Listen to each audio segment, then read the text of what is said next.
Bismillahirrahmanirrahim. Assalamualaikum warahmatullahi wabarakatuh. Alhamdulillahi ala ihsanihi wa syukru lahu ala taufiqihi wa amtinanihi wa asyhadu an la ilaha illallah wahdahu la syarika lahu ta'ziman li sya'nihi wa asyhadu anna Muhammadan abduhu wa rasuluhu da'ila ridwani. Allahumma salli alaihi wa ala alihi wa ashabi wa ikhwani. Hadirin dan hadirat yang dirahmati oleh Allah Subhanahu wa taala. Insyaallah pada kesempatan pagi hari ini dengan izin Allah Subhanahu wa taala dan karunia-Nya kita akan bahas sedikit sejarah dari salah seorang hamba Allah yang sangat mulia, yaitu Nabi Daud alaihissalam, yang Allah menyebutkan kisahnya dalam beberapa surat. Allah ulang-ulang kisahnya. Nabi Daud alaihissalam ya adalah hamba Allah yang sangat mulia, dan nanti di akhir pengajian insyaallah kita akan sebutkan bagaimana Nabi Daud menurut perjanjian lama di sisi orang-orang Nasara ya, atau orang-orang Yahudi. Kita akan bandingkan bagaimana pemulihan Islam terhadap Nabi Daud alaihissalam dan bagaimana penghinaan terhadap Nabi Daud di sisi mereka. Hadirin dan hadirat yang dirahmati oleh Allah Subhanahu wa taala, Nabi Daud alaihissalam sering disebut oleh Nabi dalam hadis-hadisnya ya, sebagai contoh, sebagai teladan bagi para sahabat ya, adalah orang yang sangat rajin beribadah. Di antaranya dalam hadis Nabi sallallahu alaihi wasallam, saya sering memuji Nabi Daud seperti dalam hadis Al-Miqdam radhiyallahu anhu, Rasulullah sallallahu alaihi wasallam bersabda, "Ma akala ahadun ta'aman qad khairan min an ya'kula min amali yadihi." Tidaklah seorang memakan makanan yang terbaik seperti dia memakan makanan dari hasil kerjanya sendiri. Wa inna nabiyallahi Daud alaihissalam kana ya'kulu min amali yadihi. Dan sungguhnya Nabi Daud alaihissalam beliau makan dari hasil kerjanya sendiri. Ya, ini tentunya motivasi untuk seorang tidak meminta-minta kepada orang lain, tidak berharap kepada orang lain. Dan Nabi sebutkan ada contohnya. Dulu Nabi Daud alaihissalam makan dari hasil kerjanya sendiri. Hadis riwayat Bukhari. Kemudian juga Nabi Daud alaihissalam nanti akan kita sebutkan bagaimana beliau kalau baca Zabur maka suara beliau sangat indah sampai gunung-gunung ikut bertasbih dengannya, burung-burung berkumpul ikut bertasbih bersama Nabi Daud alaihissalam. Dari Abu Musa al-Asy'ari radhiyallahu anhu, Nabi sallallahu alaihi wasallam pernah mendengar Abu Musa al-Asy'ari baca Al-Qur'an dengan suara yang indah. Maka Nabi sallallahu alaihi wasallam berkata, "Ya Aba Musa, laqad utita mizmaran min mazamiri ali Daud." Wahai Abu Musa, sungguh engkau telah diberi suara yang indah di antara suara-suara indahnya keluarga Daud alaihissalam ya. Ya, karena suara Abu Musa kalau baca Al-Qur'an sangat indah, sebagaimana Nabi Daud alaihissalam kalau baca Zabur dengan suara yang indah. Demikian juga Nabi sallallahu alaihi wasallam memuji Nabi Daud tentang ibadahnya. Dari Abdullah bin Amr bin Al-As radhiyallahu anhuma, anna Rasulullah sallallahu alaihi wasallam qala lahu, bahwasanya Rasulullah sallallahu berkata kepada Abdullah bin Amr bin Al-As, "Ahabbu salati ila Allah salatu Daud alaihissalam." Salat yang paling dicintai oleh Allah Subhanahu wa taala adalah salatnya Nabi Daud. Wa ahabbu siyami ila Allah siyamu Daud. Dan puasa yang paling dicintai oleh Allah puasa Nabi Daud alaihissalam. Adapun salatnya, wa kana yanamu nisfal lail, beliau tidur setengah malam. Wa yaqumu thulutsahu, dan beliau salat malam sepertiga malam. Wa yanamu sudusahu, kemudian beliau tidur lagi seperempat malam. Ya. Jadi beliau menjadi malam menjadi tiga, setengahnya buat tidur, kemudian dia sepertiga malam bangun, kemudian di penghujung malam tidur lagi. Ini sebenarnya metode ini sangat bagus ya. Tidur dulu, kemudian bangun, salat malam, kemudian tidur lagi, sehingga tatkala subuh seger lagi ya. Sebagian kita mungkin bangun jam 3 kemudian salat sampai subuh, tatkala setelah subuh, selesai salat subuh rasa kantuk sangat kuat. Tapi kalau dia mengikuti Nabi Daud alaihissalam, tidur, kemudian bangun malam, kemudian tidur lagi di penghujungnya, maka dia seger tatkala bangun subuh. Jadi Nabi sallallahu alaihi wasallam mengatakan salat yang paling dicintai oleh ahabus salat, yang paling dicintai oleh Allah. Ya, salat malamnya siapa? Nabi Daud. Puasa yang paling dicintai oleh Allah adalah puasanya Nabi Daud alaihissalam. Dalam riwayat yang lain, Abdullah bin Amr bin Al-As bercerita, ukhbira Rasulullah sallallahu alaihi wasallam anni aqulu wallahi la asumanna an-nahar. Dikabarkan kepada Nabi sallallahu alaihi wasallam tentang perkataan Abdullah bin Amr bin As. Abdullah bin Amr bin As ini seorang sahabat yang semangat beribadah. Dan dia pernah berkata, ya, wallahi la asumanna an-nahar wa la aqumanna al-lail ma ishtu. Aku akan selalu puasa di siang hari dan aku akan selalu salat malam di malam hari selama aku hidup, sepanjang tahun, sepanjang hari aku selalu demikian. Maka Rasulullah SAW bertanya kepada Abdullah bin Amr bin As, apakah engkau berkata demikian? Bahwasanya setiap hari akan puasa, setiap malam akan salat malam. Faqultu lahu qad qultu bi abi anti wa ummi. Kata aku, benar ya Rasulullah, aku telah mengucapkan demikian. Nabi mengingatkan, fa innaka la tastati'u dzalik. Sungguhnya engkau tidak mampu melakukannya. Fasum wa aftir wa kum wa nam wa kum min asy-syahri thalathata ayyam fa innal hasanata bi asyri amsalha wa dzalika mithlu siyamid dahr. Kata Nabi SAW, hendaknya engkau berpuasa dan berbuka. Hendaknya engkau salat malam dan tidur. Jangan puasa terus, kemudian malamnya tidak tidur semalam suntuk salat malam, enggak, tapi puasalah dan berbuka. Tidurlah, salatlah dan tidurlah di malam hari. Kemudian hendaknya engkau puasa sebulan 3 hari saja. Karena fa innal hasanata bi asyri amsalha. Kebaikan dilipat gandakan menjadi 10 kali lipat. Wa dzalika mithlu siyamid dahr. Ini sudah cukup kalau kau puasa setiap bulan 3 hari, berarti kalau satu dilipat gandakan 10 kali lipat, berarti 3 hari sama dengan 30 hari. Berarti kalau tiap bulan 3 hari, berarti puasa sepanjang hari. Ini nasihat Nabi kepada Abdullah bin Amr bin As. Qultu inni utiku afdhala min dzalik. Kata Abdullah bin Amr bin As, ya Rasulullah, saya lebih kuat daripada 3 hari. Ya. Saya ingin yang lebih daripada itu. Kata Nabi sallallahu alaihi wasallam, fasum yauman wa aftir yaumain. Kalau begitu puasalah sehari dan berbuka 2 hari. Rasulullah kasih keringanan. Jadi kamu puasa sehari, libur 2 hari. Hari keempat puasa lagi, libur lagi 2 hari. Demikian. Seorang boleh juga puasa model seperti ini, boleh ya. Sehari berpuasa, 2 hari berbuka. Sehari berpuasa, 2 hari berbuka. Ini juga boleh. Qultu inni utiqu afdhala min dzalik. Kata Abdullah bin Amr bin As, ya Rasulullah, aku mampu lebih daripada ini. Qala fasum yauman wa aftir yauman. Kalau gitu puasalah sehari dan berbukalah sehari. Fadzalika siyamu Daud alaihissalam. Inilah puasanya Nabi Daud alaihissalam. Wa huwa afdhalus siyam, dan inilah puasa yang terbaik. Sehari berpuasa, hari berbuka. Kata Abdullah bin Amr bin As, inni utiqu afdhala min dzalik. Aku lebih mampu daripada ini ya Rasulullah. Sehari tiap hari lah puasa, jangan sehari puasa hari berbuka. Kata Nabi sallallahu alaihi wasallam, la afdhala min dzalik. Tidak ada yang lebih afdal daripada ini. Jadi puasa yang terbaik adalah puasanya Nabi Daud. Ahabus siyam ila Allah siyamu Daud. Puasa yang terbaik di sisi Allah puasa Nabi Daud, sehari berbuka, sehari berpuasa. Sehari berbuka, sehari berpuasa. Jadi ini hadis-hadis menjelaskan bagaimana Nabi SAW memuji Nabi Daud alaihissalam, ya, dari sisi baca Qur'annya, dari sisi salat malamnya, dari sisi puasanya, dari sisi kerjaannya. Jadi Nabi banyak memuji Nabi Daud alaihissalam. Nah, bagaimanakah kisah Nabi Daud alaihissalam? Hadirin dan hadirat yang dirahmati Allah Subhanahu wa taala. Kisah Nabi Daud alaihissalam kita buka di awal dari surat Al-Baqarah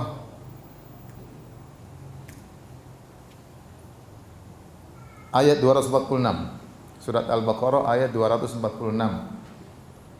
Allah bercerita tentang awal munculnya, dikenalnya Nabi Daud alaihissalam. Saya bacakan firman Allah Subhanahu wa taala.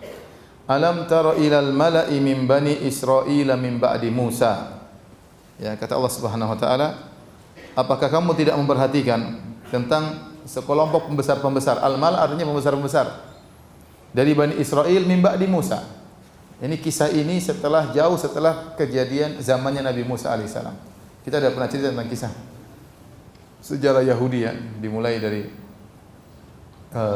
Nabi Yakub, kemudian Nabi Yusuf alaihissalam yang kemudian pindah ke Mesir, Kemudian akhirnya setelah Nabi Yusuf meninggal dunia, akhirnya Bani Israel disiksa, diperbudak oleh Fir'aun sampai akhirnya Allah utus siapa? Nabi Musa alaihissalam. Setelah utus Nabi Musa, kemudian Nabi Musa karena Fir'aun terus menyiksa Bani Israel, akhirnya Nabi Musa disuruh oleh Allah untuk membawa lagi Bani Israel keluar dari Mesir. Kemudian akhirnya Allah menenggelamkan Fir'aun dan bala tentaranya. Setelah Nabi Musa keluar dari Mesir, kemudian Nabi Musa hendak pergi ke Palestina, ternyata di sana ada Jabbarin, ada orang-orang yang sangat kuat dan Bani Israel menolak untuk berjihad. Tatkala itu akhirnya dihukum oleh Allah Bani Israel dalam tih, yaitu dalam kesesatan mereka tidak bisa pergi ke Palestina. Ininya akhirnya setelah itu di zaman tersesat 40 tahun tersebut Nabi Musa meninggal dunia.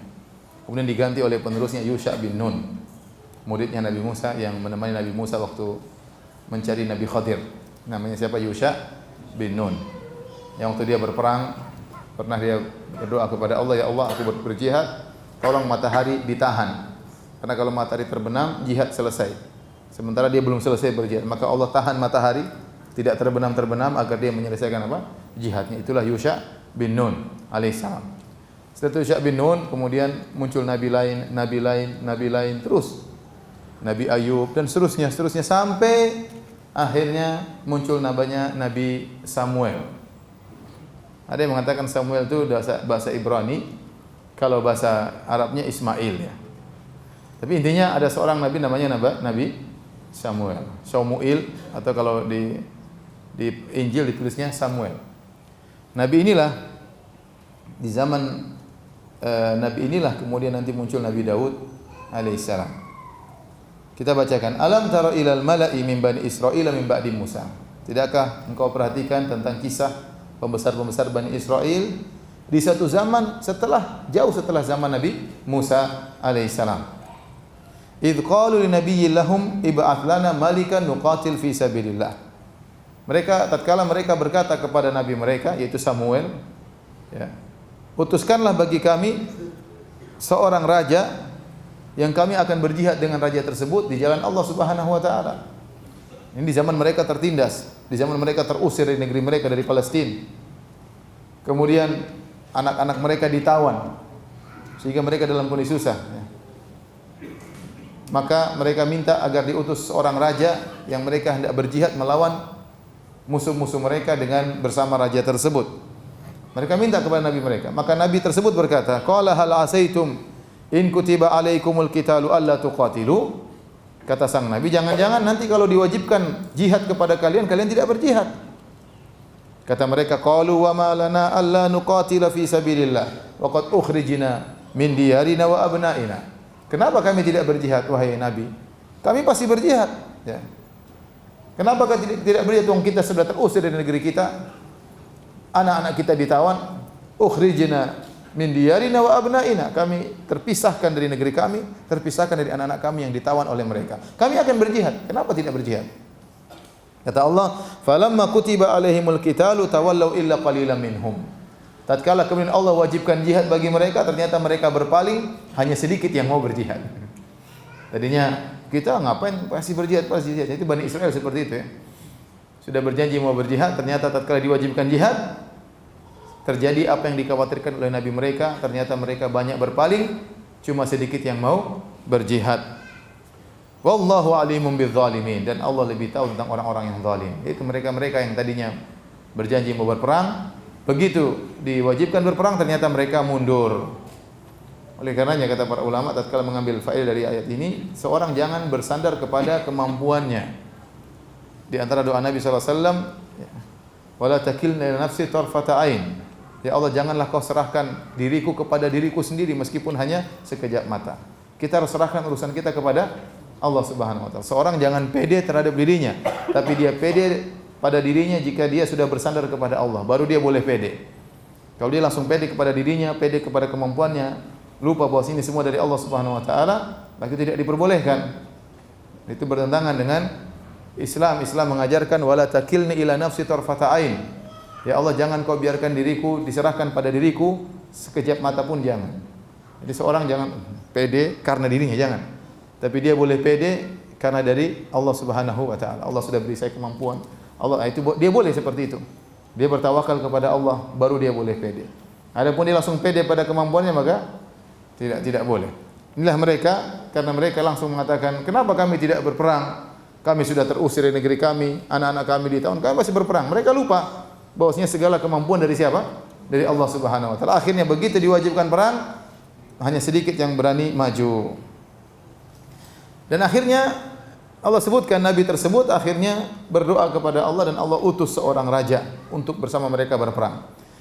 Kata Allah Subhanahu wa taala, "Wa qala lahum nabiyyuhum, innallaha qad ba'atha lakum Taluta malika." Maka nabi mereka berkata kepada mereka, pembesar-besar Bani Israel, sungguhnya Allah telah mengutus kepada kalian Talut sebagai raja. Talut ini orang miskin. Jadi dahulu di zaman Bani Israel, kata para ahli tafsir, yang keturunan Nabi biasanya dari Sibt ini, dari suku ini. Bani Israel kan ada 12 suku.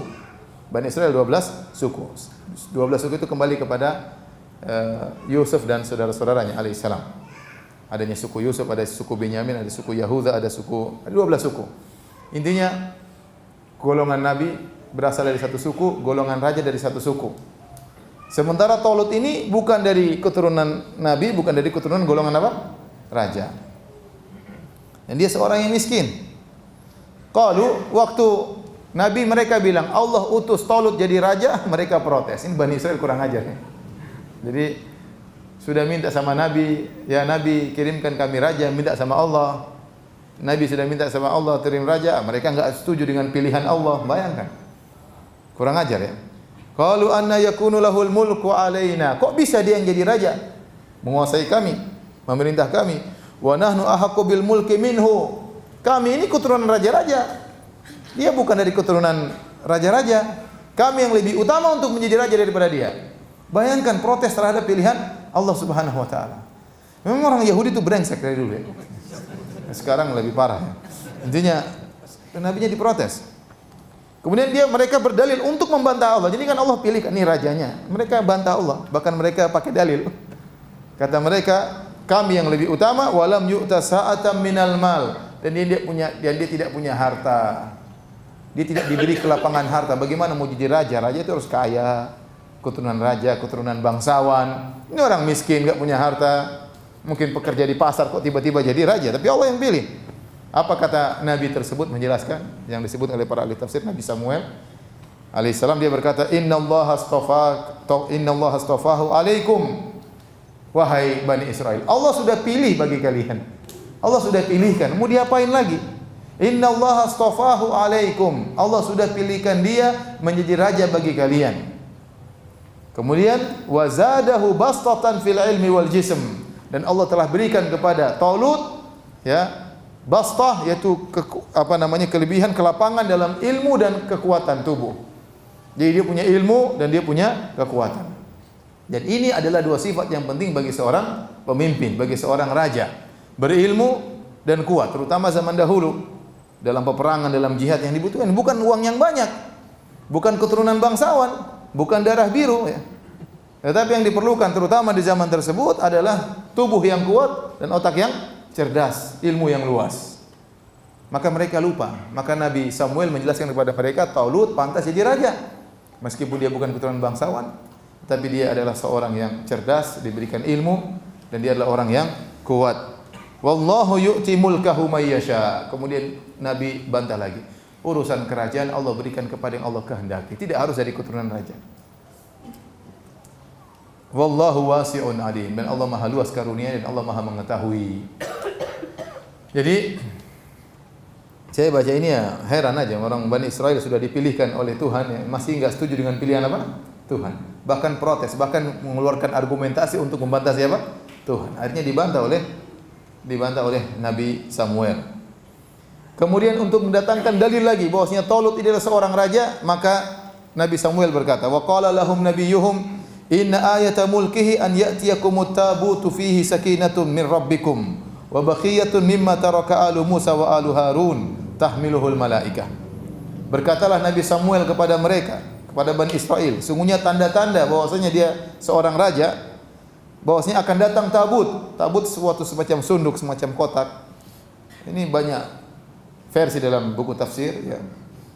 Apa itu tabut? Ada yang mengatakan suatu semacam tempayan, disitulah dulu apa namanya, fihi sakinah. Sakinah itu adalah semacam lempengan atau yang terbuat dari emas atau terbuat dari tembaga, yang disitulah dulu para nabi dibersihkan dadanya, seperti Nabi tatkala Isra Mi'raj dibuka jantungnya, kemudian dibersihkan di. Intinya ini ada yang mengatakan itu angin yang mendatangkan ketenangan. Saya belum baca secara detail lagi dari perkataan di tafsir mana yang benar dari pendapat-pendapat ini.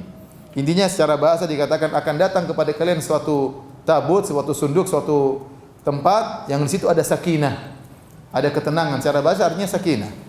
Mir rabbikum, ketenangan di Rabb kalian. Wa baqiyatun mimma taraka alu Musa wa alu Harun, dan sisa-sisa yang ditinggalkan oleh keluarga Musa dan keluarga Harun. Tahmiluhul malaikah, yang sunduk tersebut, kotak tersebut akan dibawa oleh malaikat. Tanda bahwasanya kalau datang sunduk tersebut itu dalil bahwasanya Talut adalah apa? Raja. Dan benar, ternyata datang sunduk tersebut dibawa oleh malaikat. Adapun apa yang sisa dari peninggalan Musa dan Harun dalam sunduk tersebut apa? Wallahu a'lam bishawab. Ada yang mengatakan masih ada beberapa lembaran Taurat. Ada yang mengatakan di situ ada tongkatnya Nabi Musa alaihissalam. Ini perkataan para ahli tafsir, namun tidak ada hadis yang sahih. Semuanya datang dari kabar-kabar Israiliyat dengan berbagai khilaf di kalangan mereka. Inna fi dzalika laayatan lakum in kuntum mu'minin. Dan pada yang demikian tersebut ada tanda bagi kalian jika kalian beriman. Akhirnya tatkala mereka lihat tabut datang dipikul, dibawa oleh malaikat di depan mereka, baru mereka akhirnya mau menjadikan Talut sebagai apa? Raja. Setelah berbagai macam dalil, baru mereka mau tunduk. Bani Israel seperti itu. Akhirnya Allah Subhanahu wa taala berfirman, "Falamma fasala Talutu bil junudi." Akhirnya Talut jadi raja. Kemudian dia bawa pasukan Bani Israel untuk perang melawan Jalut.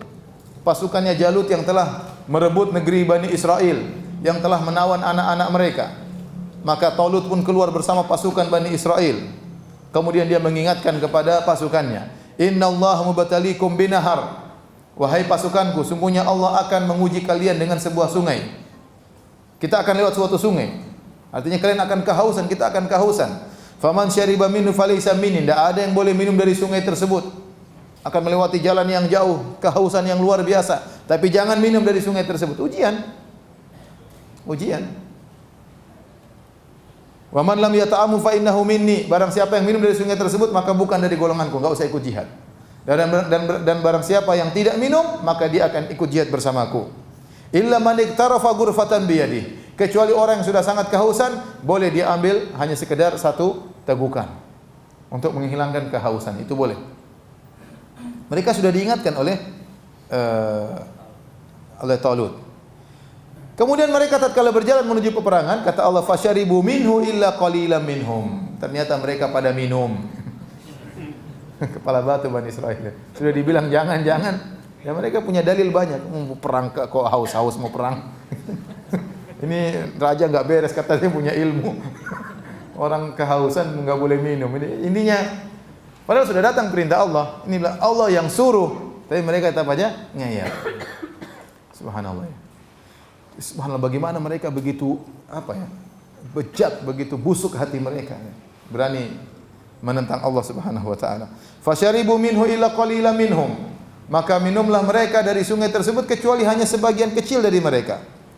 Disebutkan dalam hadis yang sahih ya, bahwasanya jumlah orang-orang yang tadinya keluar ribuan orang, begitu melewati sungai semuanya gugur, semuanya kehausan minum. Banyak.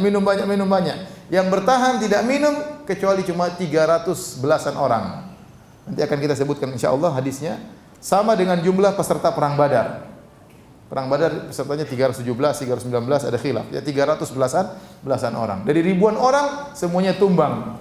Tinggal 300 orang lebih. Makanya Allah mengatakan fasyaribu minhu illa qalilan minhum. Semuanya minum kecuali cuma sedikit. Falamma jawazahu huwa alladziina aamanu ma'ah. Tatkala mereka melewati sungai tersebut, Talut dan pengikutnya, anak buahnya, tinggal sedikit ratusan orang. Qalu la taqata lana al-yawma bi Jalut wa junudihi. Mereka lihat pasukan Jalut yang begitu banyak, ribuan, sementara mereka cuma 300 sekian. Mereka langsung mengakui, kita tidak punya kemampuan melawan mereka. Tidak ada kemampuan. Qala alladziina yadhunnuna annahum mulaqullah. Maka berkatalah sebagian orang dari pasukan Talut yang mereka yakin mereka akan bertemu dengan Allah Subhanahu wa taala.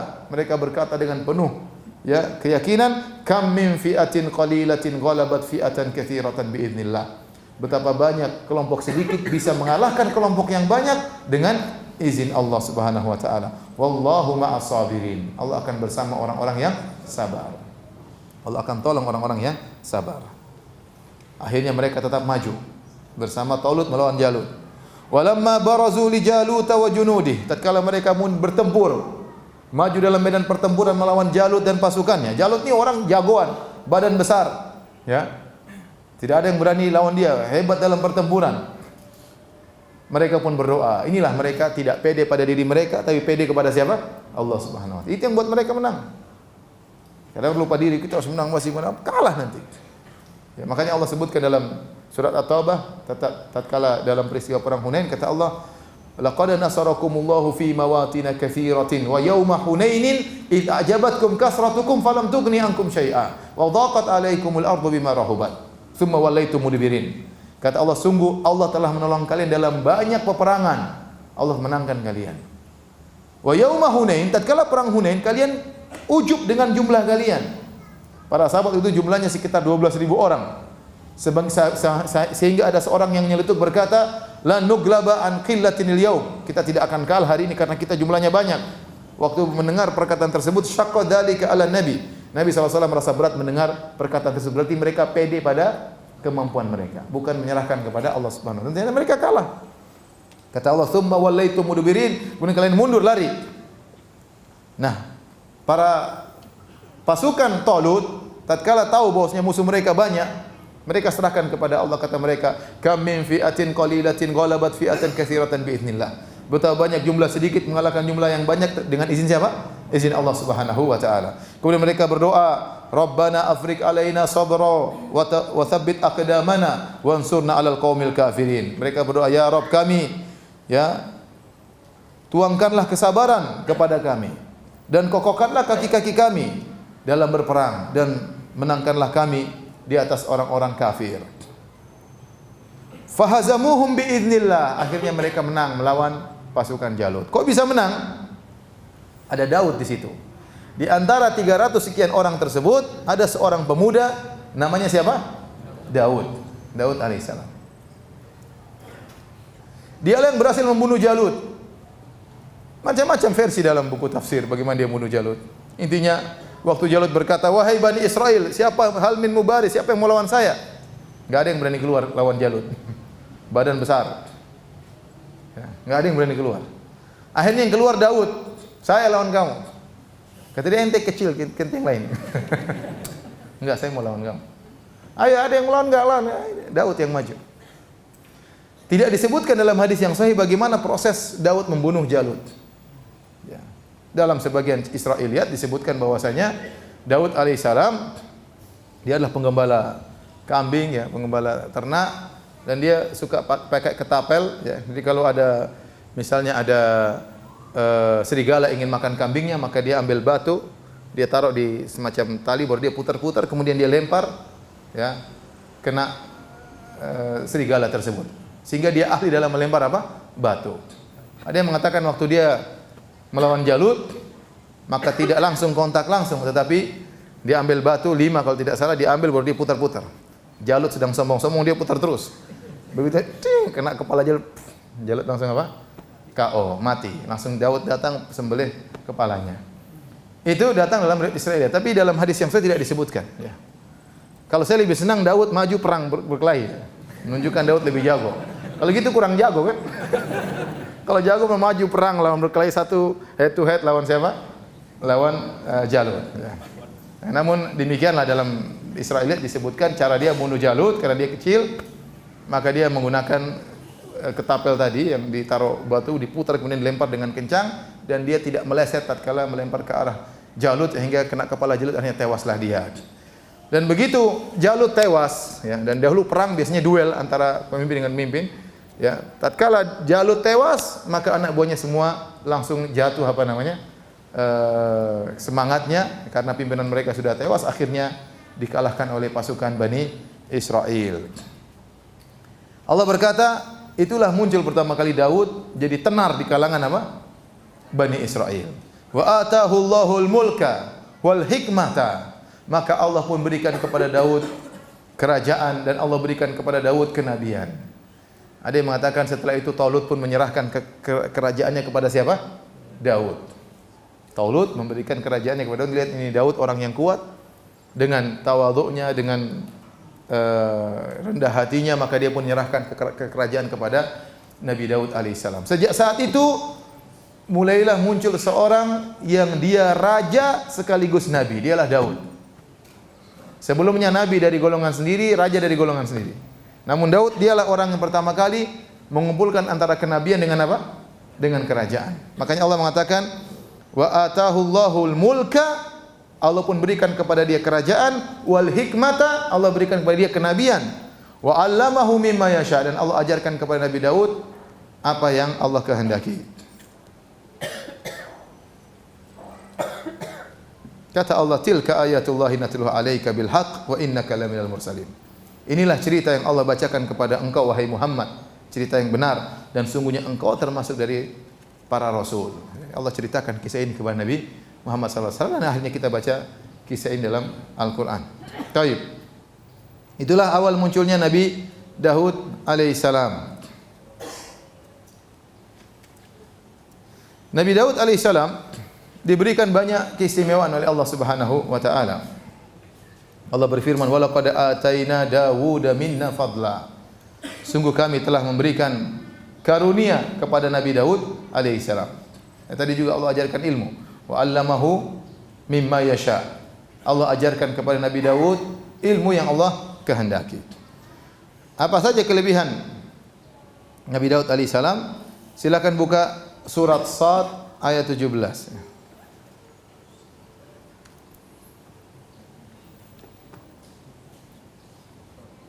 Surat Sad, surat 38.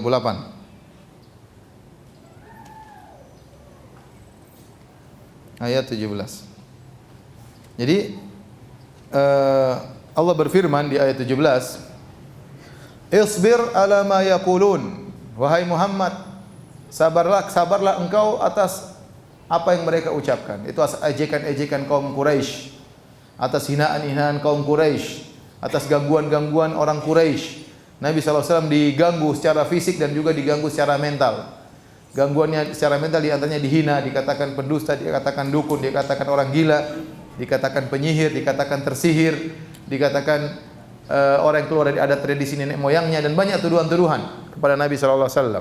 Dan Nabi SAW sedih tatkala dituduh dengan tuduhan yang tidak tersebut. Manusiawi.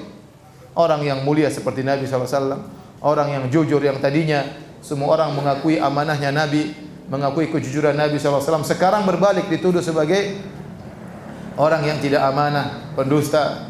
Dan ini menjadikan Nabi bersedih. Ya. Makanya dalam ayat yang lain kata Allah, "Walaqad na'lamu annaka yadhiqu sadruka bima yaqulun." Sungguh kami tahu bahwasanya perkataan mereka membuat dadamu sempit wahai Rasulullah SAW. Ya.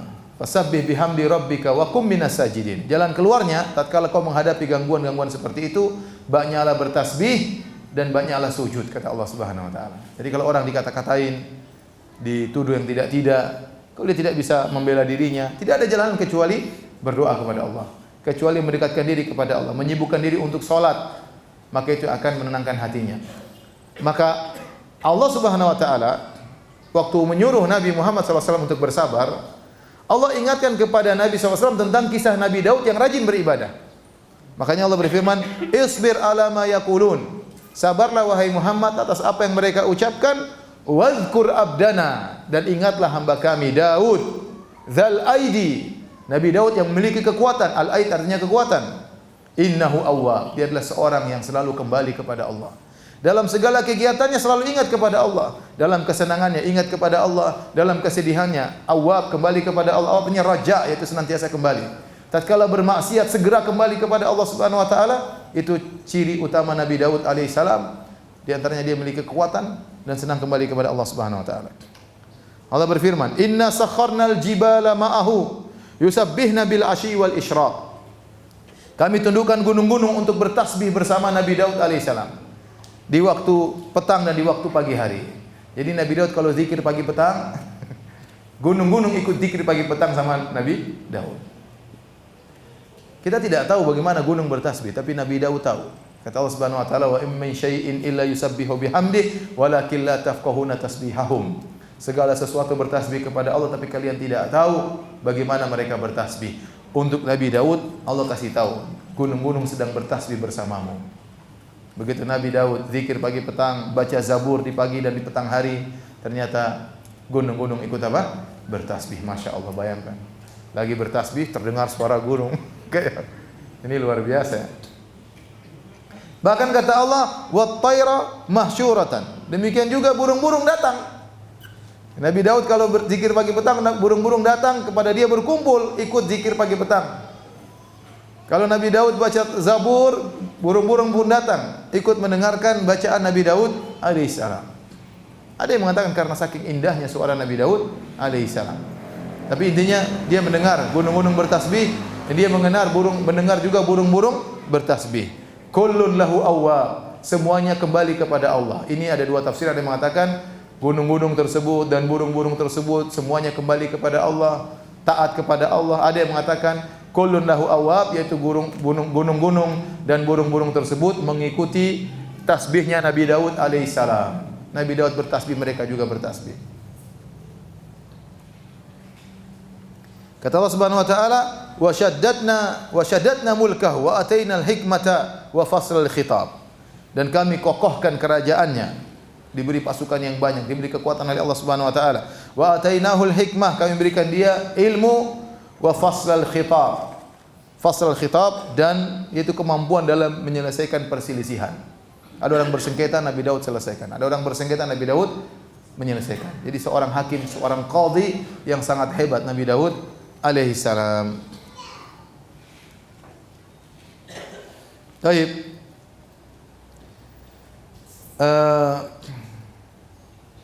Di antara keistimewaan Nabi Daud alaihissalam, Allah Subhanahu wa taala berfirman, "Wa laqad ataina Dawuda minna fadla." Sungguh kami telah berikan karunia kepada Nabi Daud. "Ya jibalu awwi bima'ahu wat-tayr." Wahai gunung-gunung, kata Allah, wahai burung-burung, bertasbihlah bersama Nabi Daud. "Wa alanna lahul hadid." Dan kami jadikan besi itu menjadi lunak bagi Nabi Daud alaihissalam. Sebagian ahli tafsir mengatakan Nabi Daud di antara mukjizat yang dia miliki, dia kalau pegang besi jadi lembek, tidak perlu dibakar, tidak perlu dipanaskan. Dia pegang jadi seperti pegang kertas, seperti pegang kain. Ya. Pegang besi, langsung besi tersebut tunduk kepada dia sehingga dia mudah membentuk macam-macam yang dia kehendaki. Itulah di antara keistimewaan Nabi Daud, maka Allah mengatakan wa alanna lahul hadid. Kami jadikan besi itu lunak bagi Nabi Daud alaihissalam. Ani'mal sabighatin wa qaddir fis sardi wa'malu salihah. Inni bima ta'maluna basir. Buatlah baju besi yang besar dan ukurlah anyamannya. Dia buat sangat gampang. Besi seakan-akan anyaman, bikin tikar seperti mudah. Kenapa? Karena besi semua jadi lembut kalau sudah dipegang oleh Nabi Daud alaihissalam.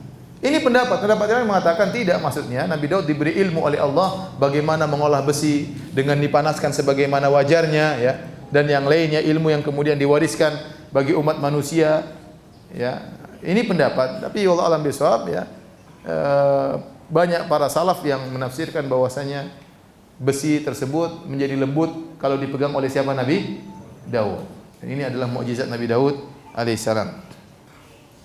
Kemudian di antaranya kata Allah Subhanahu wa taala, "Wa 'allamnahu san'ata labusin lakum lituhsinakum min ba'sikum fa hal antum syakirun." Dan ini kami ajarkan kepada Nabi Daud cara membuat baju perang. Cara buat baju perang. Sebelumnya mereka berperang dahulu. Sebelumnya orang-orang sudah membuat baju perang, tapi mereka buat baju perang dengan lempengan yang datar. Mereka buat baju perang. Namun rawan lempengan tersebut, ya, mudah ditembus oleh pedang. Maka Nabi Daud alaihissalam dia yang pertama kali membuat baju perang dengan berupa lingkaran besi, sehingga kalau ada pedang kena lingkaran tersebut seperti mata kena mata, sehingga pedang bisa tumpul, bisa patah. Yang buat pertama kali Nabi Daud alaihissalam. Ya, kata Allah Subhanahu wa taala, "Wa 'allamnahu san'ata labusin lakum." Kami ajarkan kepada Nabi Daud bagaimana cara membuat baju perang. Lituhsinakum min ba'sikum, agar menjaga kalian dalam peperangan kalian. Fahal antum syakirun? Ya, maka hendaknya kamu bersyukur kepada Allah Subhanahu wa taala.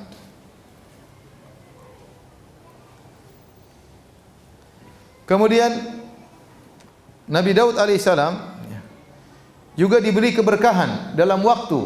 Dalam Sahih Al-Bukhari, Rasulullah SAW bersabda, "Khuffifa ala Daud alaihissalam Al-Quran."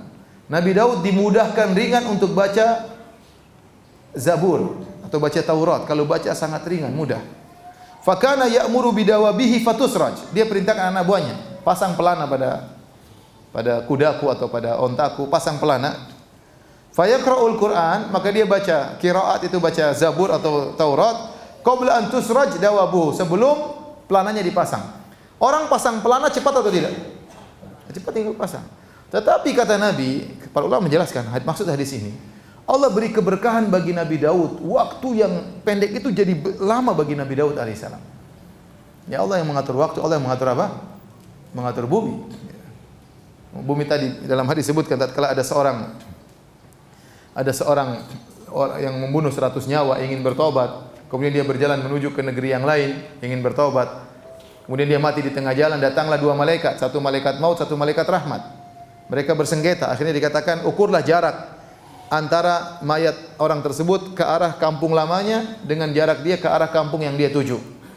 Mana yang lebih dekat, maka serahkan ke kampung tersebut. Kalau ternyata lebih dekat kepada kampung lamanya, maka dia masuk neraka jahanam. Kalau ternyata lebih dekat mayatnya menuju kampung yang orang-orang saleh, maka dia masuk surga. Maka Allah perintahkan bumi yang di sini menjadi apa? Panjang, yang sana menjadi apa? Pendek. Allah mampu. Makanya sebagian ulama mengatakan, disebutkan dalam sebagian salaf, seperti disebutkan bagaimana sebagian sahabat atau sebagian salaf satu rakaat baca 30 juz. Atau sebagian salafus saleh satu malam dia hantamkan Al-Quran.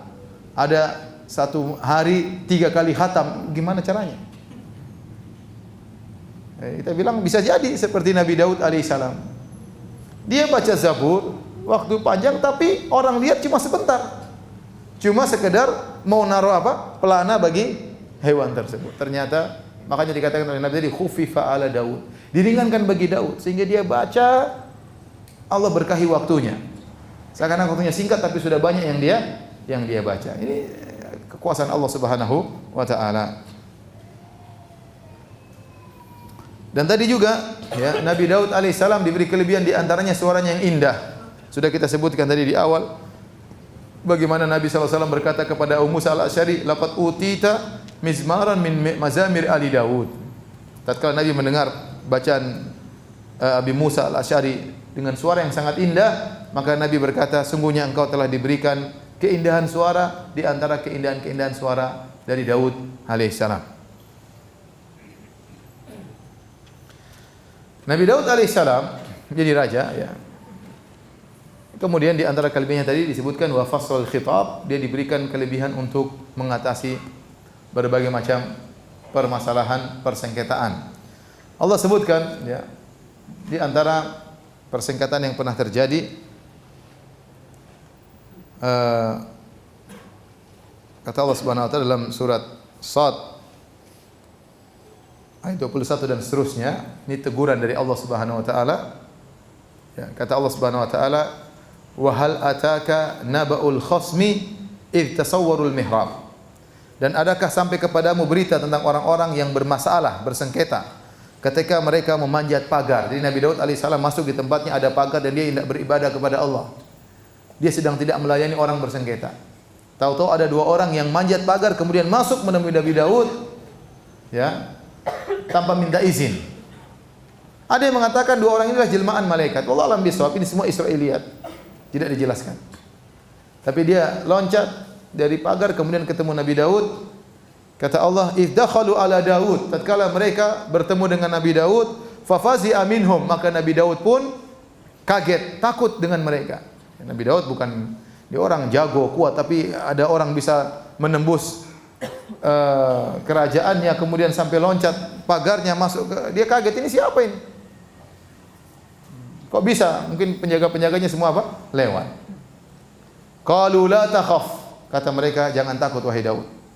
Khasmani bagha ba'duna ala ba'din fahkum bainana bil haqq wa la tusjid wahdina ila sawa'is sirat. Kata mereka, janganlah kau takut wahai Daud. Kami hanyalah dua orang yang saling bersengketa. Salah seorang dari kami berdua telah berbuat zalim kepada yang lainnya. Maka berilah keputusan di antara kami dengan adil dan janganlah kau menyimpang dari kebenaran dan tunjuklah kepada kami jalan yang lurus. Ternyata mereka tahu Nabi Daud adalah seorang qadhi, seorang hakim yang selalu menyelesaikan permasalahan. Mereka punya masalah ingin mengadu kepada Nabi Daud alaihissalam. Maka satu cerita, inna hadza akhi lahu tis'un wa tis'una na'jatan wa liya na'jatun wahidatun faqala akfilniha wa azzani fil khitab. Yang satu berkata, ya Daud, saudaraku ini dia punya 99 ekor betina, kambing betina, dan aku punya 1 ekor saja. Maka dia berkata, serahkanlah kambingmu kepadaku. Akhirnya dia mengalahkan aku dalam perdebatan. Kambingku diambil oleh dia. Biar saya ngurus kambing. Nabi Daud alaihissalam langsung memberi keputusan. Setelah mendengar satu orang ini mengeluh, bercerita, kata Nabi Daud, qala laqad zalamaka bi su'ali na'jatika ila ni'ajih. Wa inna katsiran minal khulata la yabghi ba'dhum ala ba'dhin illa alladhina amanu wa amilus solihat wa qalilum ma hum. Maka Nabi Daud berkata, sungguhnya orang ini telah berbuat zalim kepadamu tatkala dia meminta kambingmu untuk ditambahkan kepada kambing-kambingnya. Secara zahir ini orang tamak. Sudah punya kambing 99, ente punya kambing cuma apa? 1, dimintain lagi. Apa enggak cukup 99? Nabi Daud langsung beri keputusan. Wa dhanna Daud, ternyata Nabi Daud salah memberi keputusan. Kata Allah, wa dhanna Daud annama fatannah fastaghfara rabbahu wa kharra raqi'an wa ana. Maka Nabi Daud pun tahu bahwasanya kami sedang mengujinya. Ini yang menguatkan, ini ujian dari Allah. Bahwasanya dua orang tersebut adalah apa? Malaikat. Ya. Maka Nabi Daud pun beristighfar kepada Rabbnya, kemudian dia sujud dan bertobat kepada Allah. Ini di antara sifat Nabi Daud, awwab, begitu tahu salah langsung bertobat kepada Allah Subhanahu wa taala. Apa kesalahan Nabi Daud dalam kisah ini? Tidak ada hadis yang sahih menjelaskannya. Apa kesalahannya? Zahirnya keputusan Nabi Daud sudah benar. Ini 99 sudah punya kambing, kenapa minta lagi apa? 1. Ya, kita enggak tahu apa kesalahannya, tapi sebagian ulama mengatakan, sebagian ahli tafsir mengatakan, kesalahan Nabi Daud cuma 1 aja. Dia segera memberi keputusan sebelum mendengar pihak yang kedua berbicara. Paham? Ini kan 2 orang, satu punya kambing 99, satu punya kambing apa? 1. Yang mengeluh yang punya kambing 1, seakan-akan dia terzalimi. Dia mengatakan, ya Daud, ini saudara saya punya kambing 99. Saya punya cuma 1. Kemudian dia minta lagi kambingku. Nabi Daud langsung berpendapat, berarti yang punya 99 kambing yang salah. Harusnya dia diam dulu, mendengar dulu dari kambing yang punya kambing 99, biarkan dia sampaikan hujahnya. Ini, namun saya katakan ini semua pendapat tentang menjelaskan kesalahan Nabi Daud alaihissalam, tapi tidak ada dalil yang tegas yang sahih tentang masalah ini. Namun inilah yang kira-kira agak mendekat kepada kebenaran, ya. Nabi Daud hanya lupa untuk mendengar dari pihak yang kedua. Dia hanya mendengar dari pihak yang satu, mengambil zahir perkataan orang yang punya kambing 1 tadi, sehingga dia membela orang yang punya kambing 1 tadi. Ternyata dia salah dalam memutuskan hukum, maka dia pun sujud, tersungkur di hadapan Allah, meminta ampun kepada Allah Subhanahu wa taala dan segera kembali kepada Allah. Kata para ulama, Daud alaihissalam berdosa. Kemudian dia kembali kepada Allah, dan setelah dia berdosa, dia bertobat. Setelah dia bertobat, dia lebih baik daripada sebelumnya. Oleh karenanya khilaf di kalangan para ulama. Apakah orang yang tidak pernah dosa, selalu berbuat soleh, berbuat amal soleh, dengan orang yang pernah berdosa kemudian bertobat, mana yang lebih afdal di sisi Allah Subhanahu wa taala? Ini khilaf di kalangan para ulama. Contoh si A dan si B. Si A selalu soleh baik. Si B ini dia baik, tiba-tiba tengah jalan dia maksiat. Kemudian dia maksiat, dia membangkang, kemudian dia taubat kepada Allah Subhanahu wa taala. Setelah itu dia kembali soleh lagi. Nah, setelah dia bertobat dari dosanya, mana yang lebih afdal, si A atau si B? Hah? Si A atau si B? Si C bukan? Ada khilaf, ada yang mengatakan si A yang lebih afdal. Kenapa? Waktu si A dan si B berjalan, ibarat sedang berjalan menuju surga. Si A berjalan, si B ternyata tersendat. Sedang maksiat, sebulan, 2 bulan maksiat, si A masih jalan terus. Waktu dia taubat sudah ketinggalan jauh, ya tidak? Benar atau tidak? Benar. Sebenarnya mengatakan tidak, yang lebih afdal si B. Kenapa? Waktu dia si A berjalan terus menuju surga, si B berjalan kemudian tersendat di tengah jalan, dia bermaksiat, kemudian dia kembali kepada Allah dan dia beribadah dengan ibadah yang tidak pernah dirasakan oleh si A. Itu benar-benar merendah di hadapan Allah, menangis, sujud kepada Allah Subhanahu wa taala, merasa hina, takut luar biasa, yang semua ibadah hati tersebut membuat dia langsung loncat ke depan. Paham? Bukan berarti antum maksiat-maksiat saja, enggak ya? Jangan salah paham ya. Ini kita bicara tentang orang yang sesekali maksiat, seperti para anbiya, sesekali maksiat, orang-orang soleh sesekali maksiat. Allah takdirkan mereka bermaksiat agar mereka punya ibadah tersendiri yang luar biasa. Syekhul Islam Ibnu Taimiyah rahimahullah taala memperinci. Ini dinukil oleh Ibnu Qayyim dalam kitabnya Madarijus Salikin. Ibnu Taimiyah rahimahullah berkata, kalau orang yang tadinya berdosa kemudian dia bertobat, dilihat apakah setelah dia bertobat lebih baik daripada sebelum dia berdosa, ataukah sama saja atau kurang kualitas imannya. Ada orang yang setelah bermaksiat kualitas imannya kurang. Dia tadinya semangat beribadah terus dia bermaksiat. Dia bertobat tapi kualitasnya sudah apa? Kurang. Karena sudah terkontaminasi hatinya dengan berbagai macam kemaksiatan. Sudah dia tinggalkan, tapi bekas-bekas masih ada, masih dia renungkan kemaksiatan tersebut, kualitas imannya berkurang. Berarti ini setelah dia bertobat tetap turun kualitasnya.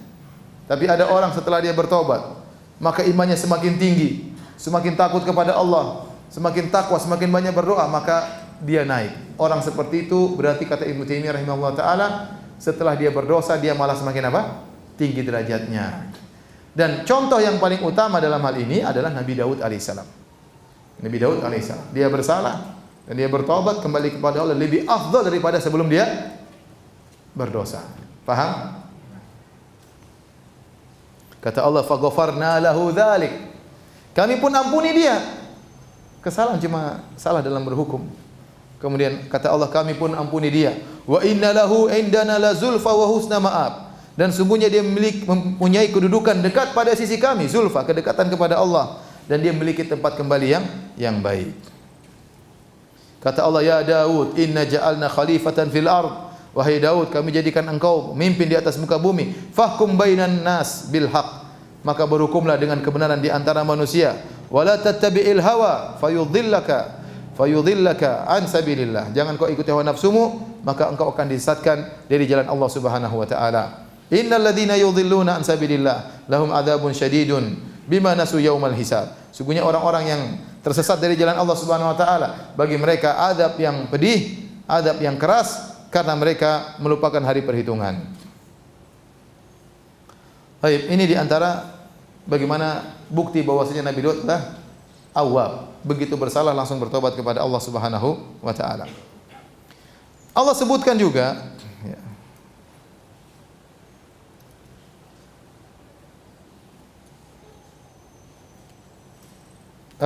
Nabi Daud alaihissalam, Allah sebutkan juga tentang kisah dia berhukum, Nabi Daud dan Sulaiman. Nabi Daud punya anak namanya siapa? Sulaiman. Dua-duanya orang-orang yang berilmu. Ya. Allah berikan ilmu, Allah jadikan mereka berdua seorang nabi. Setelah Nabi Daud meninggal, maka Nabi Sulaiman yang menjadi apa? Nabi. Tapi mereka sempat barengan, ya, sama-sama berilmu, sama-sama nabi. Ya, sang bapak nabi, sang anak juga apa? Nabi. Allah berfirman, wa Dawud wa Sulaimana idh yahkumani fil harthi idh nafashat fihi ghanamul qaum wa kunna li hukmihim syahidin. Dan ingatlah kisah Nabi Daud dan Nabi Sulaiman alaihi masalam. Di waktu keduanya memberi keputusan mengenai tanaman, karena tanaman itu dirusak oleh kambing-kambing kepunyaan kaumnya, dan adalah kami menyaksikan keputusan yang diberikan oleh mereka itu. Jadi ada masalah, ya. Intinya ada seorang punya kambing-kambing, dia gembalakan di daerah kebun orang lain. Ternyata kambing-kambing tersebut masuk di kebun orang lain, dirusaklah kebun itu. Dirusaklah kebun itu. Akhirnya mereka berdua datang kepada Nabi Daud alaihissalam. Kami ada masalah ini. Nabi Daud kan orang qadhi yang bijak. Allah berikan dia fasl khitab, pemberi keputusan dalam persengketaan. Maka Nabi Daud mendengarkan permasalahan mereka berdua, kemudian Nabi Daud memutuskan, kalau begitu kambing-kambing yang merusak kebun tadi diberikan kepada pemilik kebun. Karena kerusakan yang dialami oleh pemilik kebun nilainya mirip dengan nilai kambing-kambing yang merusak. Ya udah ganti rugi. Maka Nabi Daud berhukum dengan hukum apa? Ganti rugi, dan tidak salah. Maka kambing-kambing tadi yang merusak kebun diserahkan kepada pemilik kebun. Sudah selesai permasalahan. Ternyata Nabi Sulaiman punya keputusan yang lain. Anaknya. Kata Allah Subhanahu wa taala, "Fa fahamnaha Sulaiman." Kami berikan pemahaman kepada Nabi Sulaiman. Ilmu semua dari Allah Subhanahu wa taala. Kata Allah, "Wa kullan ataina hukman wa ilma." Dan kami telah memberikan kepada masing-masing Daud dan Sulaiman hukum dan ilmu. Dua-duanya benar. Dua-duanya benar. Tetapi yang lebih benar adalah Nabi Sulaiman. Keputusan yang diputuskan oleh Nabi Daud itu sudah benar. Tapi ada keputusan yang lebih baik yang tidak sama sekali yang benar-benar disenangi oleh kedua belah pihak. Apa keputusan Nabi Sulaiman? Nabi Sulaiman mengatakan, ini yang kambing ya, diserahkan kepada pemilik kebun. Pemilik kebun bisa manfaatkan, ambil susunya dan dirawat oleh mereka. Kebun disuruh rawat oleh pemilik kambing. Jadi tukar. Pemilik kambing dipegang oleh yang kambing-kambing diambil oleh pemilik kebun. Kebun dipegang oleh pemilik apa? Kambing. Diperbaiki sampai selesai baru kembalikan lagi. Ini juga hukum yang adil, tetapi kata Allah lebih benar keputusan siapa? Nabi Sulaiman. Karena keputusan pertama kambing hilang selesai. Itu tidak salah. Tidak salah, tetapi ini yang lebih tepat menyenangkan dua belah pihak. Paham? Akhirnya Allah mengatakan fafahamnaha Sulaiman. Ini dalil bahwasanya bisa jadi anak lebih pintar daripada bapak. Apalagi zaman sekarang bisa jadi bapaknya bahlul. Hanya pintar. Ini dua-duanya hebat, tetapi keputusan anak lebih hebat daripada keputusan bapaknya. Ini berarti tidak mesti selalu senior, selalu benar. Bisa jadi junior terkadang apa? Benar ya. Seperti dikatakan memang laut lebih hebat daripada sungai, tetapi ada perkara yang di sungai yang tidak ada di laut. Paham? Secara umum laut lebih hebat daripada apa? Sungai, tetapi ada perkara-perkara di sungai yang tidak dimiliki oleh apa? Laut. Di antaranya udang sungai. Lebih enak daripada udang laut. Baik. Di antaranya juga pernah terjadi permasalahan ini disebutkan dalam Sahih Al-Bukhari. Sama Daud, Nabi Sulaiman sama-sama menyelesaikan satu permasalahan dan Nabi Sulaiman lebih benar. Saya bacakan hadisnya. Kata Abu Hurairah radhiyallahu anhu, anna Rasulullah sallallahu alaihi wasallam bersabda, "Kanat imra'atani ma'ahuma ibnahuma, ja'a adh-dhi'bu fa dhahaba bibni ihdahuma, fa qalat li sahibatiha inna ma dhahaba bibnik, wa qalat al-ukhra inna ma dhahaba bibnik, fatahakamata ila Daud alaihi salam, fa qada bihi lil kubra." Jadi ada dua orang wanita ya, yang satu muda, yang satu lebih tua, dua-duanya bawa anak. Dua-dua bawa anak. Kemudian entah apa yang terjadi, mungkin mereka letakkan anaknya, mungkin bekerja, tiba-tiba ada serigala makan salah satu anak dari dua anak tersebut. Akhirnya anak yang masih hidup diambil oleh yang lebih tua. Si yang muda merebut, itu anak saya. Kata yang tua, anakmu yang dimakan sama serigala. Yang muda mengatakan, anakmu yang dimakan oleh serigala. Mereka akhirnya mengadu kepada Nabi Daud alaihissalam. Nabi Daud tidak tahu ilmu gaib kalau tidak dikasih tahu oleh Allah. Kalau tahu Nabi Daud, oh ente salah yang makan. Nabi Daud tidak tahu ilmu apa? Gaib. Para anbiya tidak tahu ilmu gaib. Ini sudah dalil terlalu banyak ya. Terlalu banyak dalil seperti ini. Contohnya Nabi Sulaiman yang pasukannya jin-jin saja tidak tahu ilmu gaib. Ternyata ada kerajaan Ratu Balqis, dia tidak tahu. Yang kasih tahu siapa? Burung hudhud. Intinya, maka akhirnya mereka mengadu kepada Nabi Daud. Nabi Daud berhukum dengan zahir, dia tidak tahu perkara gaib. Dia melihat yang perempuan lebih tua sedang gendong sang anak. Yang muda menuntut, itu anak saya. Dan berdasarkan kaidah, asalnya anak berada di pegangan apa? Ibunya. Asalnya demikian. Maka akhirnya Nabi Daud berhukum bahwasanya itu anak milik apa? Ibu yang tua tadi yang memegang anaknya. Kemudian fa kharaja ta'ala Sulaiman. Akhirnya mereka berdua melapor kepada Nabi Sulaiman. Alaihissalam. Sulaiman bin Daud. Luar biasa ya. Bapaknya soleh, anaknya juga apa? Soleh, luar biasa. Fa akhbaratah, kemudian keduanya pun mengabarkan kejadiannya. Sama-sama nuntut. Itu anak saya, itu anak saya. Anaknya yang dimakan oleh serigala, anaknya yang dimakan oleh serigala. Ribut, tua dan muda. Maka Nabi Sulaiman berkata, "Ituni bisikin." Tolong ambilkan pisau. Asyukkahu bainahuma. Saya akan belah anak ini menjadi dua, setengah buat kamu, setengah buat kamu. Akhirnya yang muda mengatakan, "La taf'al, yarhamukallah. Huwa ibnuha." Kata yang muda, "Jangan Sulaiman, itu anaknya, sudah ambil aja." Yang besar diam aja. Maka Nabi Sulaiman tahu ini anak milik apa? Yang muda. Karena yang kasihan sama anak itu siapa? Pasti ibunya. Ya. Akhirnya Nabi Sulaiman dengan firasatnya kemudian menghukum bahwa ini anak bukan milik yang tua, tapi milik yang muda. Sulaiman benar, Nabi Daud apa? Salah. Nabi Daud salah kali ini. Salah. Tapi sebenarnya hukum yang dibuat Nabi Daud berdasarkan dalil kuat. Karena hukum asal, kalau orang datang rebut-rebutan sama ente enggak punya dalil lain. Ini barang saya, ini tapi yang pegang antum. Ini mobil saya, itu mobil saya diambil. Mana? Enggak ada bukti. Mana bukti dia mencuri? Enggak ada. Enggak ada bukti lain, maka hukum asalnya pemilik yang memegang barang itu miliknya, itu hukum asalnya. Ya. Karena tidak ada qarina, tidak ada indikasi yang lain, maka Nabi Daud berhukum bahwasanya anak itu milik perempuan yang besar. Tapi Nabi Sulaiman dengan kecerdasannya, Allah berikan kepemahaman, maka dia menggunakan trik yang lain. Akhirnya ketahuan bahwasanya itu adalah milik yang muda. Ya. Sebutkan ada seorang lelaki, kisah di zaman kaum muslimin, ada seorang lelaki menitipkan barang kepada temannya. Kemudian akhirnya setelah itu dia minta barang titipan tersebut kepada temannya. Temannya bilang, "Kau tidak titip barang sama saya." Waduh, repot. Akhirnya dia pun mengadu kepada seorang ulama namanya Iyas bin Muawiyah. Nah, pada ini fulan saya titip barang sama dia, dia sekarang mengingkari. Ya. Kata yang penuntut, ya, "Ini dafa'atul mal ilaih. Saya tadi kasih harta sama dia, titip sama dia." Kemudian Iyas bin Muawiyah berkata, "Siapa saksimu?"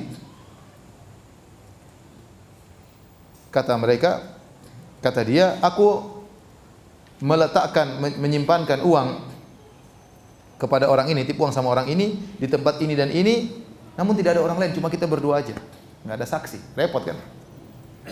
Dan kalau tidak ada saksi berarti tidak boleh dia ngambil uang tersebut. Hukum asal uang yang berada pada seorang berarti milik orang tersebut. Sekarang uang ini berada pada temannya. Saya cuma ngaku-ngaku aja.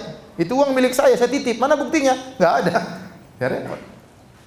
Kalau semua penuntut dibenarkan, saya bisa, "Oh, itu rumah saya." Mana buktinya? Itu rumah saya pokoknya. Ya udah ambil, nggak bisa. Harus ada buktinya. Mana bukti itu rumahmu?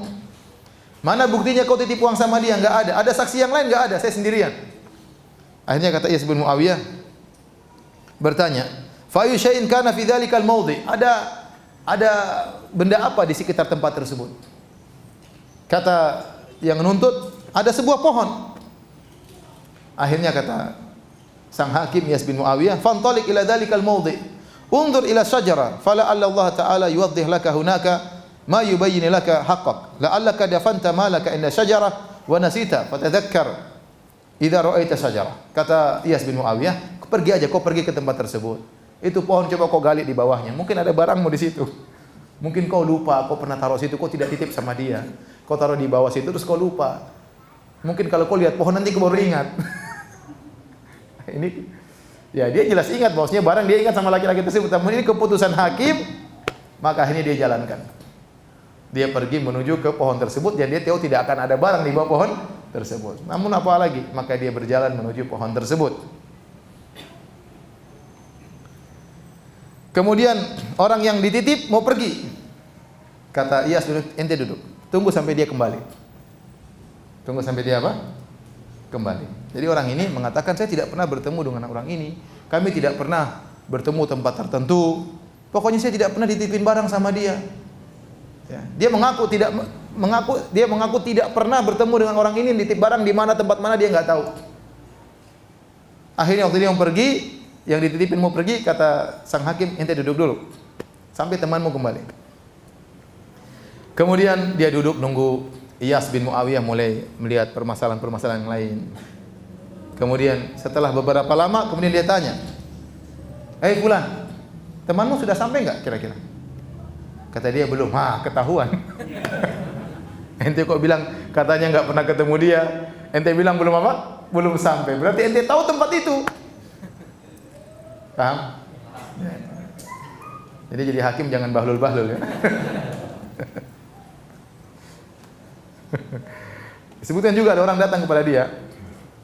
Ada orang dia pergi ke Iyas bin Muawiyah, kemudian dia ingin mengembalikan budak wanita yang sudah dia beli. Kemudian yang penjual tidak mau terima. Saya sudah jual, kenapa dia mau kembalikan? Iyas bin Muawiyah bertanya, "Kenapa kau jual? Kembalikan budak wanita ini." Kata, "Ini budak bodoh, tidak sesuai harapan." Dia tidak bilang kalau budaknya ini bodoh sekali. Kalau budak ini bodoh sekali, saya ngapain beli? Dia tidak jelaskan aib. Ini aib parah. Akhirnya budak Iyas bin Muawiyah bertanya kepada sang budak wanita, "Dua kakimu mana yang lebih panjang?" Kata dia, "Yang ini lebih panjang." Berarti bodoh betul. Kemudian tanya lagi, "Kau ingat waktu kau dilahirkan?" "Ya, saya ingat waktu saya dilahirkan." Kembalikan. Ini budak bahlul. Tapi hadirin hadirat yang Allah Subhanahu wa taala, intinya Nabi Daud alaihissalam, ya, demikian cerita yang sampai kepada kita. Akhirnya beliau meninggal ya, pada waktu umurnya 100 tahun. Bagaimana kisahnya? Diriwayatkan oleh Tirmizi dengan sanad yang hasan, dihasankan oleh Syekh Albani rahimahullah. Imam Tirmizi berkata hadis hasanun sahih. Jadi kata Nabi sallallahu alaihi wasallam dari hadis Abu Hurairah, "Lamma khalaqallahu Adam masa ala dhahrihi fasaqata min dhahrihi kullu nasamatin huwa khaliquha min dzurriyyati ila yaumil qiyamah." Tatkala Allah menciptakan Nabi Adam, Allah pun mengusap pundak Nabi Adam alaihissalam. Maka keluarlah seluruh nyawa-nyawa yang akan Allah ciptakan. Allah nampakkan nyawa-nyawa tersebut yang akan Allah ciptakan dari seluruh keturunan Nabi Adam alaihissalam. Maka nyawa-nyawa tersebut diperlihatkan seluruhnya di hadapan Nabi Adam alaihissalam. Dan di antara keturunan Nabi Adam alaihissalam tersebut ada seorang laki yang wajahnya bercahaya. Kemudian Nabi Adam waktu melihat keturunannya, Nabi Adam bertanya, "Ya Rabbi, man haula? Siapa mereka ini semua?" Kata Allah, "Haula'i dzurriyyatuk." Ini seluruhnya keturunanmu. Kemudian di antaranya ada seorang lelaki yang menyenangkan Nabi Adam kagum melihat keturunannya di antara cucu-cucunya. Yaitu seorang ada kelihatan putih cahaya di antara kedua matanya. Nabi Adam bertanya, "Ya Rabbku, ini siapa?" Kata Allah Subhanahu wa taala, "Hadza rajulun min akhiril umam min dzurriyyatika yuqallahu Daud." Ini adalah salah seorang keturunanmu dari umat-umat di penghujung, namanya Daud. Namanya Daud. Nabi Adam sayang sama cucunya tersebut. Kata Nabi Adam, "Kam ja'alta umrahu?" Ya Allah, berapa umur yang kau kasih sama si Daud? Kata Allah, 60 tahun. Kata Nabi Adam, "Ya Allah, zidhu min umri arba'ina sana." Ambil dari umurku, kasihkan sama dia 40 tahun. Bonus. Jadi Nabi Adam umurnya 1000. Diambil 40 buat siapa? Nabi Daud, karena dia sayang sama Nabi Daud. Falamma qudiya umru Adam ja'ahu malakul maut. Tatkala waktunya Nabi Adam dicabut nyawanya oleh Allah Subhanahu wa taala, datang malaikat maut. Kemudian Nabi Adam bertanya, "Wahai malaikat maut, bukankah masih 40 tahun lagi baru saya meninggal?" Dia lupa kalau pernah menghadiahkan umurnya kepada Nabi Daud. Kata malaikat maut, "Awalam tu'tiha ibnaka Daud?" Bukankah kau sudah kasih kepada 40 tahun tersebut kepada Nabi Daud? Nabi Adam lupa, "Enggak." Kata Nabi Adam apa? "Enggak." Kata Nabi SAW mengomentari kisah ini, "Fajahada Adam." Adam lupa dan Adam menentang. Fajahadat dzurriyyatuhu, maka keturunannya pun demikian. Wa nasiya Adam, Adam lupa. Wa nasiyat dzurriyyatu, dan anak cucunya juga pelupa. Akhirnya Nabi Daud alaihissalam meninggal tatkala umur berapa? 100 tahun. Persis. Dikasih 60, kasih bonus berapa? 40 tahun. Dia tidak tahu umurnya 100 tahun. Dia tidak tahu. Dia tidak tahu kalau Nabi Adam sudah kasih bonus berapa? 40 tahun. Kata Nabi SAW dalam Musnad Imam Ahmad dari Abu Hurairah, Rasulullah SAW bersabda, "Kana Daud an-Nabi fihi ghairatun syadidah." Nabi Daud adalah seorang laki yang sangat pencemburu. Sangat pencemburu. Wa kana idza kharaja ughliqatil abwab falam yadkhul ala ahli ahad. Kalau dia sudah keluar rumah, pintunya semua dikunci. Dia tidak ingin ada seorang laki pun bertemu dengan istrinya. Dia sangat sayang sama istrinya. Dia tidak ingin istrinya terlihat oleh siapapun. Tidak boleh ada yang nemui siapa? Istrinya. Dia kunci pintu seluruhnya. Hatta yarji, sampai dia pulang. Qala fa kharaja dzata yaumin wa ghulliqatid dar. Suatu hari Nabi Daud keluar dan pintu rumah ditutup. Fa aqbalat imra'atahu tatlu ila dar. Kemudian istrinya masuk ke rumah. Fa idza rajulun qa'imun wasatad dar. Tiba-tiba di tengah rumah ada seorang laki berdiri. Fa qalat liman fil bait. Siapa di rumah ini? Min aina dakhala hadzal rajul ad-dar wa ad-dar mughlaqah. Bagaimana dia bisa masuk rumah sementara rumah terkunci? Wallahi la taftadhahan Nabi Daud. Dia takut, wah ini ketahuan Nabi. Kau akan hati-hati wahai si fulan, kau akan bahaya kalau ketemu siapa? Daud. Faja'a Daud. Daud datang. Daud jagoan alaihissalam. Jalut saja dia bunuh, apalagi laki-laki ini. Fa idza rajul qa'imun wasatad dar faqala lahu Daud, "Man anta?" Daud ketemu dengan laki-laki itu. "Siapa engkau?" Qala ana alladhi la ahabul muluk wa la yamtani'u minni syai'. Aku adalah yang tidak pernah takut dengan para raja dan tidak seorang pun bisa terhindar dariku. Faqala Daud, "Anta wallahi malakul maut." Berarti engkau adalah malaikat maut. Famarhaban bi amrillah. Selamat datang dengan perintah Allah Subhanahu wa taala. Faqubidat ruhuhu, maka Nabi Daud pun dicabut ruhnya fi makanahi, di rumahnya tersebut. Maka meninggallah Nabi Daud alaihissalam. Dan ini dalil bahwasanya seorang lelaki yang baik adalah lelaki yang cemburu, jangan sampai istrinya ya jadi tontonan para lelaki yang lain. Taib, inilah kisah Nabi Daud alaihissalam. Kita akan sekarang sampaikan tentang kisah Nabi Daud menurut versi apa? Injil. Perjanjian Lama. Antum sabar ya. Silakan buka kitab Samuel, surat Samuel ya. Samuel 2 dengan judul Daud dan Batsheba. Daud dan Batsheba. Batsheba ini wanita yang dalam kisah ini disebutkan itulah ibunya Nabi Sulaiman. Tapi apa asal muasal Batsheba ini? Lihat ya. Kitab Samuel, surat Samuel 2, ada Samuel 1, Samuel 2, Samuel 2 ayat 1 dan seterusnya.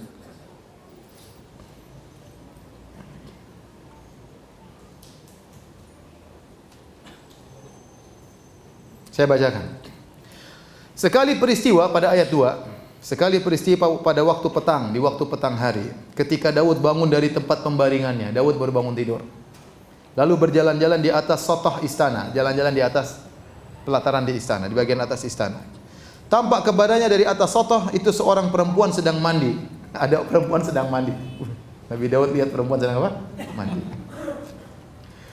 Perempuan itu sangat elok rupanya. Rupanya Nabi Daud melotot. Astagfirullah. Ini kayak jomblo zaman now aja. Ini dalam kitab suci mereka. Lalu Daud menyuruh orang bertanya tentang perempuan itu. Harusnya kan kalau astagfirullah tutup ini. Ini malah melotot, cantik ternyata. Lalu Daud menyuruh orang bertanya tentang perempuan itu dan orang berkata itu adalah Batsheba binti Eliam, istrinya Uria orang Het itu. Jadi dia punya anak buah namanya Uria dari suku Het. Dia punya istri namanya Batsheba yang cantik tadi. Sesudah itu Daud menyuruh orang mengambil dia. Disuruh panggil itu perempuan menuju Daud. Perempuan itu datang kepadanya. Lalu Daud tidur dengan dia. Subhanallah. Zina. Nabi zina. Waliyadzubillah. Perempuan itu baru selesai membersihkan diri dari kenajisannya. Dia baru saja bersih dari haid. Digauli oleh siapa? Daud. Kemudian pulanglah perempuan itu ke rumahnya. Bayangkan. Kayak begini Nabi Daud di sisi mereka. Maka pulanglah perempuan itu ke rumahnya. Lalu mengandunglah perempuan itu. Hamil gara-gara Daud. Dan disuruhnya orang memberitahukannya kepada Daud demikian. Aku mengandung. Lapor kepada Daud, saya mengandung. Lalu Daud menyuruh orang kepada Yoab mengatakan, suruh Uria orang Het itu datang kepadaku. Maka Yoab menyuruh Uria suaminya Batsheba ini untuk ketemu dengan Daud. Ketika Uria masuk menghadap dia, bertanyalah Daud tentang keadaan Yoab dan tentara dan keadaan perang.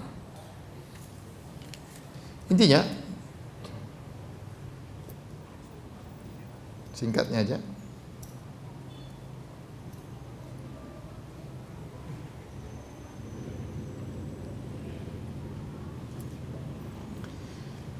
Kata dalam Injil, jadi Uria tinggal di Yerusalem, suaminya Batsheba. Pada hari itu keesokan harinya Daud memanggil dia untuk makan dan minum dengan dia. Dan Daud membuatnya mabuk. Daud sengaja bikin dia mabuk. Pagi harinya Daud menulis surat kepada Yoab, yaitu mungkin anak panglimanya atau anak buahnya, dan mengirimkannya dengan perantaran Uria. Kata dia, ini Uria kirim surat kepada Yoab, anak buahku. Ditulisnya dalam surat tersebut oleh Daud, tempatkanlah Uria suaminya Batsheba ini di barisan paling depan supaya cepat mati, maksudnya supaya istrinya diambil oleh siapa? Daud. Tempatkanlah Uria di barisan depan dalam pertempuran yang paling hebat, kemudian kamu mengundurkan diri daripadanya supaya ia terbunuh mati. Bayangkan. Pada waktu Yoab mengepung kota Raba, ia menyuruh Uria pergi ke tempat yang diketahuinya ada lawan yang gagah perkasa. Suruh lawan musuh yang jagoan. Kamu lawan sana tuh. Biar cepat apa? Cepat mati. Ketika orang kota itu keluar menyerang dan berperang melawan Yoab, maka gugurlah beberapa orang dari tentara dari anak buah Daud, juga Uria orang Het itu pun mati. Akhirnya suami Batsheba pun tewas.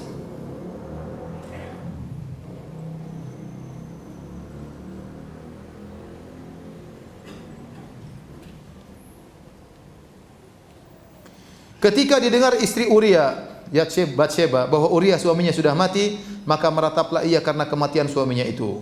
Setelah lewat waktu berkabung, maka Daud menyuruh membawa perempuan itu ke rumahnya. Perempuan itu menjadi istrinya dan melahirkan seorang anak laki-laki. Disebutkan anak laki-laki ini akhirnya sakit. Dan pada ayat berikutnya Allah mengutus Nathan kepada Daud. Ini diingatkan. Akhirnya anak ini sakit. Nabi Daud puasa beribadah. Akhirnya anaknya mati. Waktu anaknya mati, Nabi Daud tidak lagi beribadah, tidak lagi berpuasa.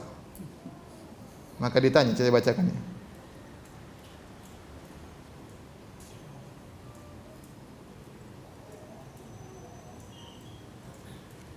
Ia berpuasa dan tekun. Ya. Pada hari yang ketujuh matilah anak itu. Anak tadi hasil zina. Ya kan? Anak hasil zina. Dan pegawai-pegawai Daud takut memberitahukan kepadanya bahwa anak itu sudah mati, sebab mereka berkata, ketika anak itu masih hidup kita telah berbicara kepadanya, tapi ia tidak menghiraukan perkataan kita. Bagaimana kita dapat mengatakan kepadanya anak itu sudah mati? Jangan-jangan dia mencelakakan diri. Ketika Daud melihat bahwa pegawainya berbisik-bisik, mengertilah ia bahwa anaknya sudah mati. Lalu Daud bertanya kepada pegawai-pegawainya, sudah matikah anak itu? Jawab mereka, sudah. Lalu Daud bangun dari lantai, ia mandi dan berurap dan bertukar pakaian, ini masuk dalam rumah Tuhan dan sujud menyembah. Sesudah itu ia pulang ke rumahnya dan atas permintaannya dihidangkan kepadanya roti, lalu ia makan. Berkatalah pegawai-pegawainya, apakah artinya hal yang kau perbuat ini? Oleh karena anak yang masih hidup itu, waktu anak itu masih sakit, masih hidup, engkau berpuasa dan menangis. Tetapi sesudah anak itu mati, engkau malah bangun dan tidak puasa, malah makan.